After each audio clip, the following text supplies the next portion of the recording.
வணக்கம் மக்களே, நான் உங்கள் ஆனந்த். நான் இன்றைக்கி ஒரு இடத்துக்கு வந்திருக்கிறேங்க. சுற்றி பார்த்தீங்கன்னா தோட்டம். ஆனால் அதில் பார்த்தீங்கன்னா ஏகப்பட்ட பனைமரம் இருக்குது. அதில் பார்த்தீங்கன்னா ஒரே ஒரு பனைமரத்தில் மட்டும் தூக்கணாங்குருவி வந்து சுற்றியுமே வந்து கூடு கட்டியிருக்குதுங்க. பார்க்குறக்கே ஒரு விசித்திரமாக இருக்குது, நல்லா இருக்குது, பார்க்குறக்கு ஒரு அழகாகவும் இருக்குது. நம்ம இந்த மரத்தை சுற்றி மட்டும் ஏன் இவ்வளவு கட்டியிருக்குது, மற்ற எந்த மரத்துலையுமே அதிகமாக கட்டலிங்க, இந்த ஒரு மரத்தில் தான் கட்டியிருக்குது. அந்த தோட்டத்துக்காரர் என்ன பண்ணிக்கிறாருன்னு பார்த்தீங்கன்னா மற்ற எல்லா மரத்துலேயுமே அந்த பனம் பட்டையை வந்து ஃபுல்லாக வந்து எல்லாம் இறக்கி விட்டுட்டாரு. மரமே பார்த்தா தெளிவாக சுத்தமாக இருக்கிற மாதிரி பண்ணி வச்சுட்டாரு.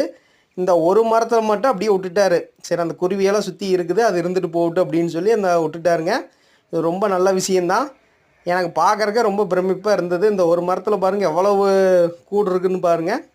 இந்த வீடியோ உங்களுக்கு பிடிச்சிருச்சு அப்படின்னா ஒரு லைக் பண்ணுங்கள், கமெண்ட் பண்ணுங்கள், சப்ஸ்கிரைப் பண்ணுங்கள். இது மாதிரி வந்து தொடர்ச்சியாக வீடியோ வந்து நம்ம சேனலில் வரும். சேனலை ஃபாலோ பண்ணுங்கள் மக்களே.